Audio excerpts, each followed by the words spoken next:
Hello everyone, আজ 12 September. আজ দেখে নেব নো কন্ট্যাক্টে যারা আছো তোমাদের মনে মানুষের সাথে তোমাদের মনে মানুষের অনুভূতি তোমাদের প্রতি কীরকম থাকবে। 8 অফ কাপস, হ্যাঁ, তারা একটু ইমোশনালি একটা উইথড্রল অবস্থায়, মানে মনে হচ্ছে তাদের মনে হতে পারে আগামী 24 ঘন্টায় যে এই সম্পর্কে তো সবই শেষ হয়ে গেছে, আর তাহলে ভেবে নতুন করে ভেবে কি করব, এরকম একটা মানসিকতা তাদের মনে জাগবে। তার সঙ্গে নেক্সট কার্ড দেখা যাক কি পাওয়া যায়।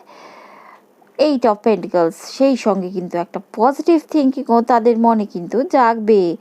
দেখো, একটা নেগেটিভ থট, একটা পজিটিভ থট, কারণ তারা ভাবছে এই সম্পর্কে তারা যেই ভুল করেছে, ভুল ত্রুটিগুলো হয়েছে, সেগুলো শুধরিয়ে যদি চলা যায় তাহলে আবার ঠিক করাও যেতে পারে।